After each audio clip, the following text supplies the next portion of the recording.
பிரான்சில் முழுவதும் ஏடிஎம் இயந்திரங்கள் அதிவேகமாக குறைந்து வருவது பொதுமக்களிடையே கவலையை ஏற்படுத்தியுள்ளது.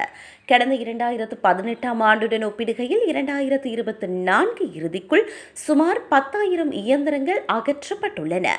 ஏடிஎம்களை பராமரிப்பதற்கான அதிகப்படியான செலவு மற்றும் மின்னணு பண பரிவர்த்தனைகளின் அதிகரிப்பு ஆகியவையே வங்கிகள் இந்த முடிவை எடுக்க முக்கிய காரணமாகும். இதன் மூலம் மக்களிடையே பணத்தின் தேவை குறைந்து வருவதை புள்ளி விவரங்கள் உறுதிப்படுத்துகின்றன.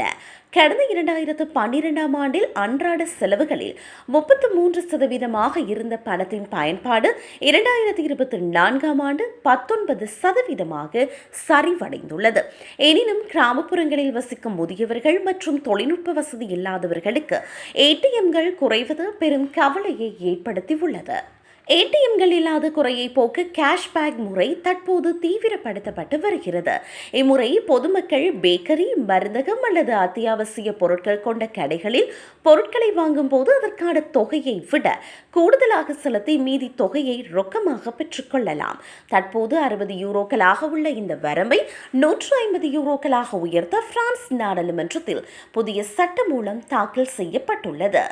2026ஆம் ஆண்டு முதல் உலகளாவிய பணமெடுக்கும் மையங்கள் அறிமுகம் செய்யப்பட உள்ளன. தற்போது சில வங்கி இயந்திரங்களில் அந்தந்த வங்கி வாடிக்கையாளர்கள் மட்டுமே பணம் எடுக்க முடியும் என்ற நிலை உள்ளது.